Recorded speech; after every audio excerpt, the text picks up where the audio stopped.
Hello, everybody. Welcome back to Tony's Fireside Chat. And today I'm excited to welcome Destiny Wishon. Did I say that correctly? You did. It's Destaney Wishon. So that was really close. No, welcome to the podcast. Thank you. I am very excited to be here. You're the co-founder of AMS. Yes. Could you give us some information about your background and what you're all about? Yeah, of course. So I have a little bit of a different background than most Amazon sellers. I didn't get started selling on the platform. I got started on the vendor side of the business. So I was working with like Schick Razors, Elf Cosmetics, like a lot of these really large brands. And this was 5 years ago. So Amazon, was in a whole different space for everyone who's like been in the game for a long time. But it's been, an incredible ride. I've managed, I think, like over $50 million worth of Amazon advertising spend over the last few years. And I just love that side so much. I've stuck with it. So now our agency, Better AMS, manages Amazon advertising spend at scale for large sellers. We do everything from sponsored products to DSP. So. Wow, that's amazing. And I look forward to really discussing that because that's sort of a passion of mine. You know what I mean? I just love, I'm trying to get back at Amazon by squeezing out every value of every last cent, Yes. Yeah. So listen, first of all, tell us, like, again, a bit more of your background. What interests you? Are you really interested in data and how did you get interested in this whole process? Yeah. Honestly, I always say like I got thrown into it and the industry scaled so quick that I've never had a chance to like look at anything else. And personally, I enjoy like a combination of the analytical side and then really the strategic side. Mm-hmm. So I grew up in Bentonville, Arkansas, which is the home of Walmart. So it's like retail central here. All the large vendors are here. And I was always surrounded by vendors, in all honesty. Like I've always been able to talk about like in-store distribution and things like that. So when I hopped into the Amazon aspect, I kind of wanted to combine that knowledge of driving brand awareness and really looking at retail as a whole. And that's kind of where I thrived, is like that combination of the analytics, but also just knowing how to speak the language and think much longer term. Mm-hmm. Mm-hmm. What about in terms of tools and aids? Has that changed over the years? And what type of tools do you guys use currently?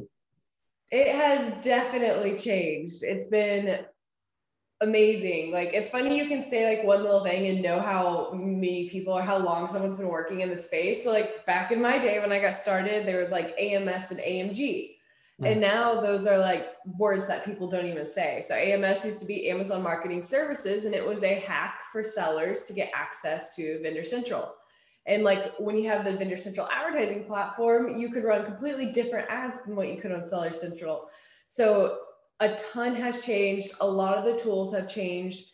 In general, we built out a lot of our own in-house tech for reporting, for bid management, things like that. On the keyword research side, I've used a lot of the basics, Helium 10, merchant words. We rely a lot on brand analytics now. Yeah. It's been cool seeing the money start entering the space. So I remember I hopped on a presentation a year ago and someone was talking about how, Silicon Valley is starting to pick up on Amazon and a ton of money is about to enter the game. And like, we've seen that every single acquisition company, all these huge acquisitions for softwares, like it's really cool. Wow, it almost seems like the deal to buy out Helium 10 was a steal, the way things are going. Exactly. And I mean, like Perpetua's gotten like crazy deals, and like seeing PackView and Takeometrics and how much their industry's changed. It's been really fun. And I don't think it's slowing down for a while. Right. Let me ask you like even a basic term for beginners who are starting out, things like exact match. Now, is that, for example, even in the order, like if something is supposed, people are selling a hard pillow, is it pillow hard is the same or is considered different? Man, I'm not even 100% sure nowadays because we run it all match types. Really? So. Okay, yeah. Because somebody was asking me that the other day and I was thinking, does the order matter for that or not? For phrase match, I know it does not. For broad match, of course, it does not. So I'm assuming for exact match, order may matter. But we found even small things like Amazon always says like plurals doesn't make a difference, and it accounts for that. We will still bid on the plural term, and we typically see a much different click-through rate conversion rate. So that's why I'm not 1,000% sure, is because there's those scenarios where Amazon has just kind of like, hey, this is my recommendation, follow it. Yeah. But in all reality, you can see different results by playing around with those recommendations. Do you find that campaigns that have been working a lot or generated a lot longer, they've been going for years, that Amazon seems to give them added juice or favor in terms of impressions? Somewhat. And the misconception is that it's the algorithm weights it heavier. But in reality, what it comes down to is Amazon has all of the data in the world, even if we don't see it. Mm-hmm. So what it's actually weighting is that keyword has conversion history and relevancy, and Amazon knows it's going to perform well. So it's going to continue to drive traffic to it because they have that history. It's not a risky bet. But when you start a new campaign with a brand new keyword, your competition could be way more nowadays, right? Like we see that all the time. And that new keyword may not convert as well as it used to a year ago. So it's going to have to really prove itself in order to gain a lot of traction. So it's not like Amazon saying, I want to reward everyone who's running ads 3 years ago. Mm-hmm. It's just, if you think about it algorithmically, Amazon knows that old campaigns have history and they know where to show it because they have that data to make that decision. Right. Do you advise a lot of smaller sellers or people with smaller budgets to focus more on long tail keywords and exact match? Or what's your strategy for something like that? Yes. So there's kind of two things you need to look at there. One is just how competitive your space is. Yeah. If you're seeing your CPCs for your top keywords are just so high that even if you're converting really well, you're not going to be profitable, then that's when you really need to start moving into long tail keyword research. At the end of the day, if I'm selling a pin, if you bid on the term pin, everyone's bidding on that. Yeah. It's easy. Every seller knows to bid on it. It's going to be really expensive. But if I bid on the term blue pin for college students and my content is, written for college student conversions, that's going to convert better. It's typically going to be cheaper because not as many people are going to bid on it. And it's, going to probably drive really strong conversions and just do really well. So that's where we typically make those recommendations. Now, what sellers need to realize is your velocity is going to be much lower. Not as many people are going to be searching for blue pin for college students as they are for pin. So you kind of need to wait. Do I want a high velocity, knowing that I'm probably going to take a loss or not profit as much? Or do I want to focus on these long tail terms that are going to be much cheaper for me, but drive a lot less traction? Yeah. At what point would you advise somebody who's sort of doing it themselves to move to an agency as they start to scale? Because we've seen so many successful sellers, especially even the last year or so. I mean, is there any particular number or some ways they can kind of measure where, hey, the tools aren't doing it, I need professional help? Yeah, this is a great question. So one of the things I kind of like to mention is no matter your size, you need to be running some form of bid management. So if you're a small seller, you need to understand formulas yourself and optimize your bids daily or multiple times a week. Once you get a little larger to where you can maybe afford either bid management software and that's it, and or maybe start understanding, hey, I can have a VA run a macro on all my bulk, then that's kind of like the next step, because bid management is hard when you have 300 to 400 keywords. You're having to go in every single week and optimize 300 to 400 keywords. So that's kind of where I'm like, either outsource that, use the software, or understand bulk well enough to do it yourself. So it's like education, time, pick one. Mm-hmm. The next level is really when your goals are more longer term. So I find with like private label sellers that are launching, they're so profitability focused.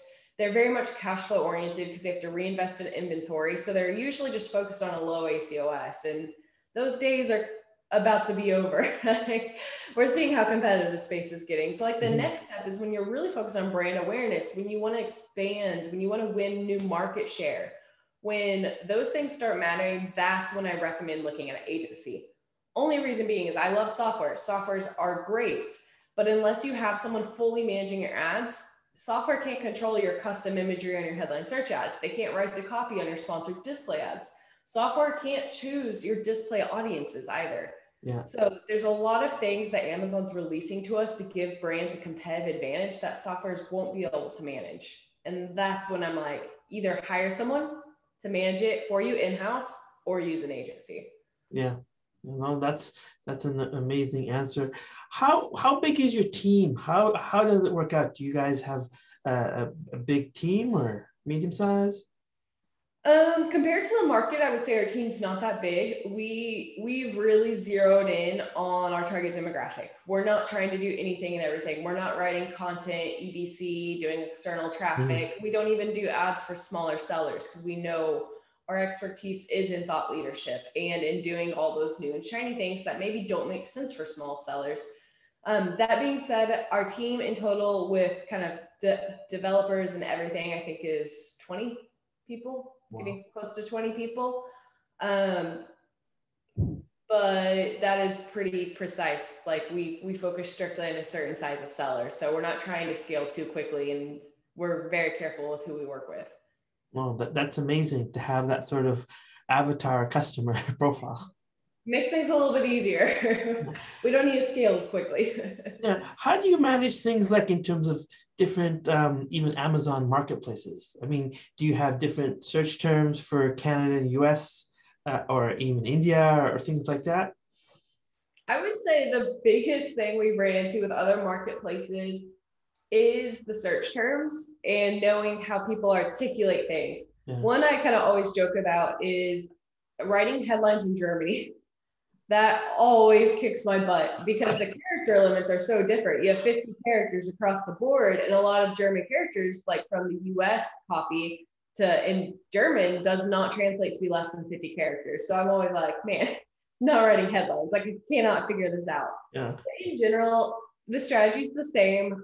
We do typically rely more heavily on like auto campaigns for like UK and other marketplaces, so we can pick up the syntax of what people are actually typing.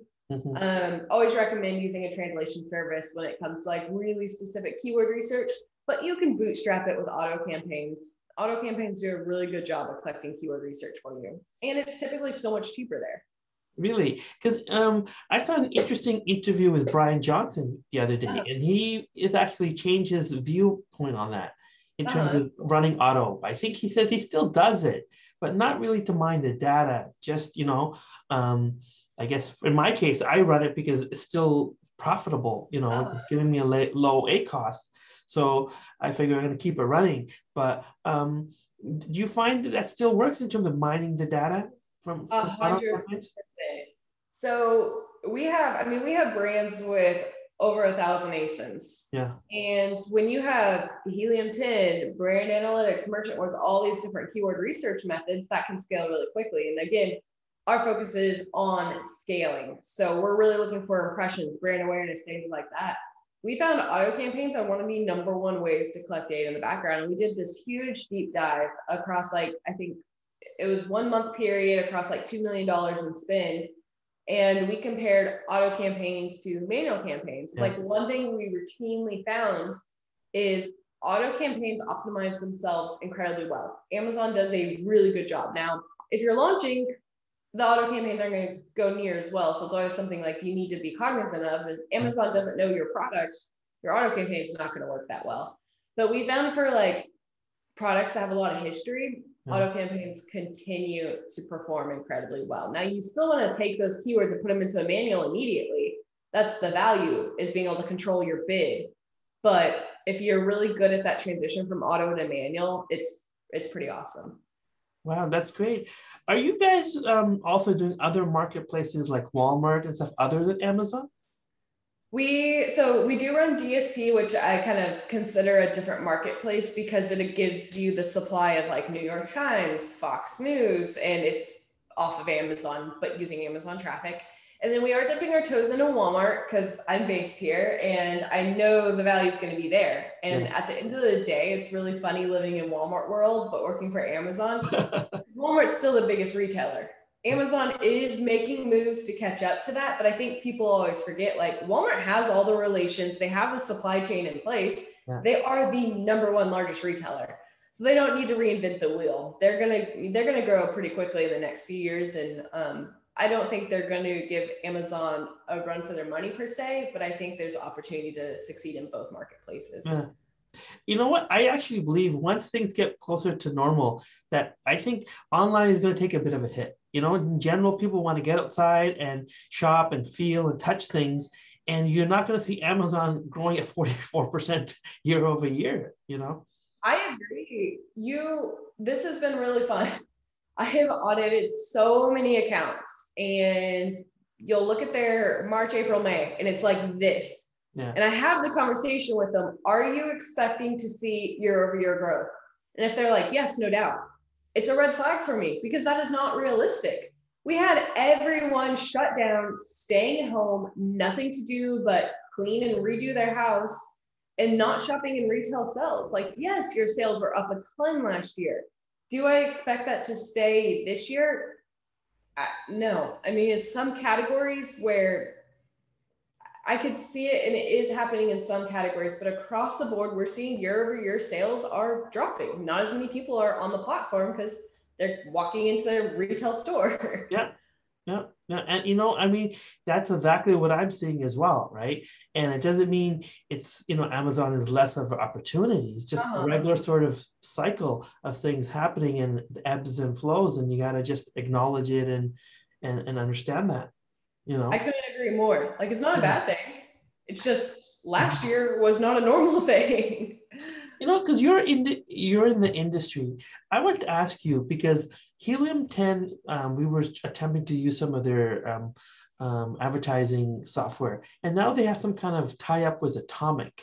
I'm not even sure who they are or what it is. Do you have any more information on that? They acquired Prestazon last year, and I believe that was the direction they were going, was combining the two. Okay. I haven't used the platform. I'm in the Helium 10 group, so I'm aware of the platform. Where I think people need to be careful when choosing a software is they need to find the software that's most aligned with the direction they're wanting to take their brand. And I think that's where people kind of get tripped up, is there's so many, it's like decision fatigue in the space. There are so many different softwares hopping in, offering different things. And at the end of the day, they're all doing the same thing. They're all optimizing your bids and suggesting keywords, but what they choose to focus on within that software is really important.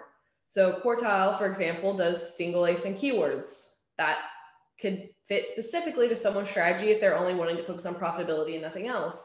Then you have Perpetua, I just dropped my pen, Perpetua, that focus specifically, like one of their key advantages, they have a video creation tool and they have an amazing platform and dashboard for DSP. So it's like if you're focused more on brand awareness, then they're a great fit. Helium 10 is cool because they have, you know, one of the most amazing keyword research platforms across the board. So you know they're going to pull that into Atomic and it's going to be an advantage. Where it could be a disadvantage is the brands they focus on and the structure of their campaigns. Like, it's just a very unique strategy. So it's like you have to figure out what is most aligned with you. Mm-hmm. Yeah, I mean, I told my team previously, because we didn't have much experience using their software, that, hey, if we can just mine the data cleaner and faster, that's what I would really hope. Because, you know what I mean? It's hard. I mean, the Amazon Seller Central is very clunky and, you know, dated. And you know, I'm looking for something that's easier with a cleaner look to it that can just make things go faster. 100%. I wanted to ask you additional two other important things that people have asked me. One thing is, what's your view on day parting when it comes to Amazon in general? Hot topic. So in general, I don't agree with it. Mm-hmm. And the reason being is Amazon advertising is a pay per click model.